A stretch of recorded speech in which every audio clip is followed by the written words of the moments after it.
Graça e paz de nosso Senhor e Salvador Jesus Cristo. Amém, queridos?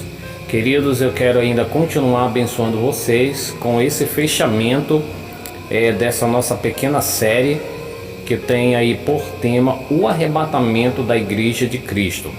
E esse é a quarta parte, tá, queridos? E com certeza, pela graça do Senhor, logo após nós terminarmos essa série que nós estamos aí apresentando para vocês, que fala sobre o exército de Cristo sobre a terra, com certeza, querido, estaria aí passando para vocês por escrito, né? Com certeza aí por escrito e com muitos detalhes também para vocês, certo, amados? Esta série maravilhosa, tá? Essa série nós vamos estar apresentando aí para vocês, né? Então eu simplesmente eu fazendo algumas pesquisas na internet, então aí vi aí, analisei a mensagem desse amado e pude ver que realmente, de acordo com a palavra do Senhor, ele aí abençoando, né, as pessoas de acordo com a palavra. Então aí o Senhor colocou no meu coração para que realmente eu viesse pegar e fazer essa montagem maravilhosa e assim também continuar abençoando a vida de vocês. Creio que com certeza foi algo assim maravilhoso. Sei que realmente vocês tiveram assim um esclarecimento claro, né, com referência a esse assunto. Mas esse assunto não parou por aí, né? Há muitas e muitas coisas ainda a ser abordado. E essas outras coisas, amados, eu estarei abordando aí para vocês na nova série que eu estarei apresentando para vocês, que ela vai ser depois dessa série que nós estamos apresentando. Então, quando nós terminarmos essa série, nós vamos estar apresentando essa série sobre o arrebatamento do povo de Deus. Então fica aí com a continuação e até a próxima oportunidade em nome de Jesus. Amém. Em outro lugar não sabe viver, e onde estiver clamar pela glória, a glória de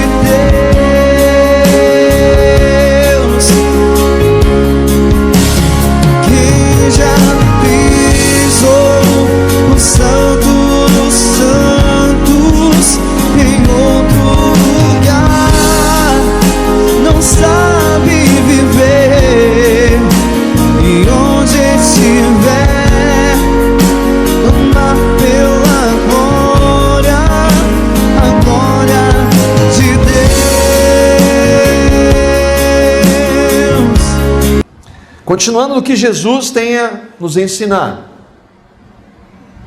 Depois dessas coisas, Jesus vai voltar. Verão, e aí o texto é importante, verão o Filho do Homem, e aí eu destaquei alguns pontos do que Jesus disse para nós compararmos. Verão o Filho do Homem, vindo nas nuvens do céu com poder e grande glória. Ele enviará os seus anjos com grande som de trombeta, e estes reunirão os seus eleitos dos quatro ventos, de uma a outra extremidade dos céus. Bom, a gente está tentando entender quando vai ocorrer o arrebatamento. E aí a gente vai comparar Mateus 24 com 1 Tessalonicenses 4. Mateus 24, a vinda do Filho do Homem. Essa palavra no grego é parousia, que significa a manifestação. É algo evidente, todo mundo vai ver. É quando um grande líder entrava, um rei, e todo mundo via. Era a parousia, a manifestação. Então, ninguém discorda que isso vai acontecer em Mateus 24. Só que a vinda do Senhor, em 1 Tessalonicenses 4, é exatamente a mesma palavra. Então, não é algo em secreto. É a parousia. Mesma palavra de Mateus 24, está em 1 Tessalonicenses 4. Em Mateus 24, nós vemos Jesus vindo nas nuvens do céu. Em 1 Tessalonicenses 4, nós vemos que seremos arrebatados com aqueles que ressuscitaram juntamente com eles nas nuvens. Em Mateus 24, ele enviará os seus anjos. Em 1 Tessalonicenses 4, com a voz do arcanjo, com grande som de trombeta, Mateus 24. e o ressoar da trombeta, 1 Tessalonicenses 4, reunirão os seus eleitos, os cristãos, seremos arrebatados juntamente com eles. Irmãos, um princípio fundamental de estudo da palavra de Deus é: a Bíblia explica a Bíblia. O que Paulo está fazendo, ele está revelando um mistério e detalhando, trazendo mais detalhes do que Jesus disse em Mateus 24. Lembra que, assim como hoje pela manhã, nós pegamos os textos da Bíblia que falam sobre falsos profetas, lemos um a um dos textos e depois mostramos o que alguns homens têm dito e feito em nome de Jesus, em nome de Deus. A conclusão, à luz do que a Bíblia diz, fica para cada um de nós.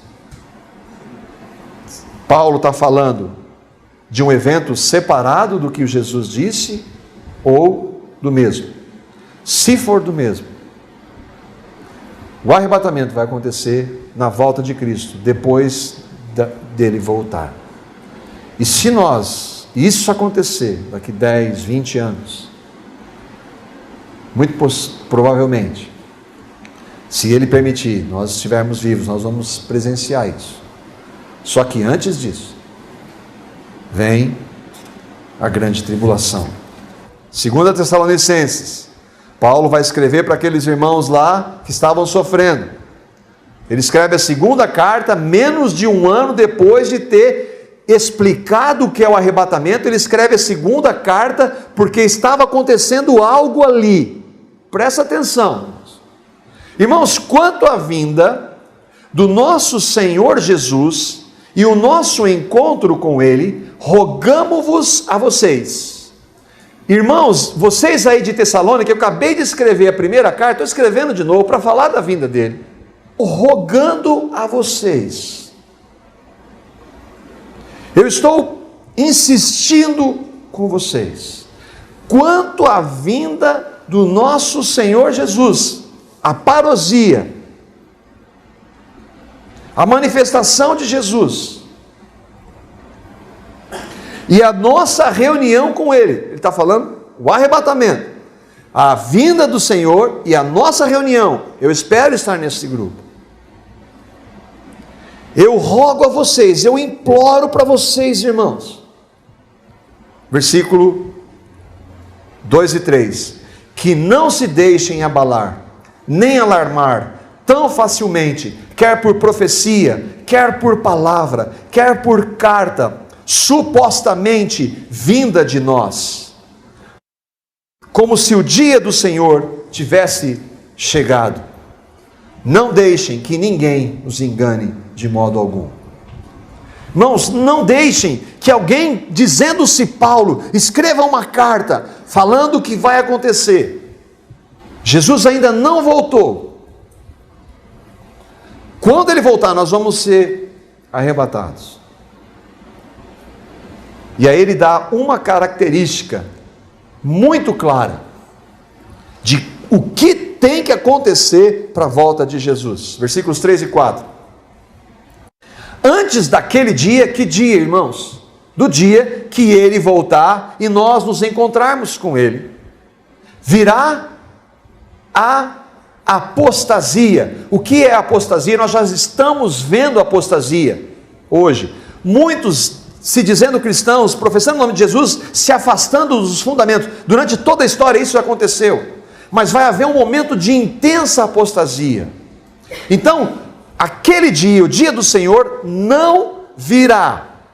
Ou antes daquele dia, virá a apostasia. E então será revelado o homem do pecado, o filho da perdição, e este se opõe e se exalta acima de tudo o que se chama Deus. Quem é este? Todos os cristãos sabem que Paulo está falando aqui do anticristo. Então, irmãos, a vinda do Senhor e a nossa reunião com Ele não vai acontecer sem que antes haja uma grande apostasia e que o anticristo se manifeste. Sabe o que os irmãos pré-tribulacionistas dizem? Que o anticristo vai se manifestar na grande tribulação. Há um consenso. Então, se ele se manifesta na grande tribulação, e Paulo está dizendo, a nossa reunião com Cristo não vai acontecer sem que antes ele se manifeste, o que nós estamos vendo? Nós vamos passar por esse tempo. Irmãos, ele falou assim, não deixe que ninguém vos engane, quer por palavra, quer por epístola, como se tivesse vindo de nós. Aquele dia não vai acontecer sem que antes aconteça o aparecimento do anticristo. Os irmãos da mídia dizem, está vendo? Vai ser depois que o anticristo, antes do anticristo surgir, porque ele já surgiu, mas ele não começou a perseguir os cristãos ainda. É sempre uma ideia de, nós estamos na graça, e a graça nos isenta da perseguição, acho que não. Pelo menos nenhum dos nossos irmãos que trouxeram a palavra para nós foram isentos da perseguição. E na história da igreja, milhões morreram por amor a Cristo e eles estavam vivendo o período da graça. É verdade, eles dizem, Deus não nos destinou para a ira. É verdade. Mas o texto que diz, Deus não nos destinou para a ira, diz assim, mas para a salvação por meio de Cristo Senhor, Jesus o nosso Senhor. Ele está falando de salvação eterna e não de tribulação.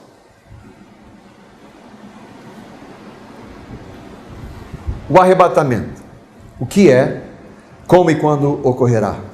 De acordo com a palavra do Senhor, na vinda do Filho do Homem, na vinda do Senhor, a vinda do nosso Senhor Jesus Cristo, os 3 textos, será como o relâmpago que sai do Oriente e se mostra no Ocidente, no momento, no abrir e fechar dos olhos. Ele enviará os seus anjos, com voz de arcanjo, com grande som de trombeta, ao ressoar da trombeta, ao som da última trombeta. Não é possível que eles estejam falando de eventos diferentes. Os mortos ressuscitarão primeiro, os mortos ressuscitarão incorruptíveis. Depois, os que estivermos vivos seremos arrebatados. Nem todos dormiremos, mas todos seremos transformados. O que acontecerá na volta de Cristo? E estes, os anjos, reunirão os seus eleitos, os cristãos, dos 4 ventos, de uma a outra extremidade dos céus. Isso é o arrebatamento que Paulo diz, a nossa reunião com ele, no 2 Tessalonicenses e 1 Tessalonicenses. Vai acontecer quando? Depois da apostasia, e então será revelado o homem do pecado. Jesus disse que vai acontecer quando? Imediatamente após a tribulação daqueles dias. Alguma dúvida, irmãos? Então todas as nações da terra se lamentarão e verão o Filho do Homem, todo olho vai ver, vindo nas nuvens do céu, com poder e grande glória. E assim estaremos para sempre com o Senhor. Irmãos, ele estava falando, irmãos, vocês estão sendo perseguidos aí em Tessalônica, mas o Jesus vai voltar, vai nos levar. Consolem-se nessa situação de grande perseguição que vocês estão passando. Amém.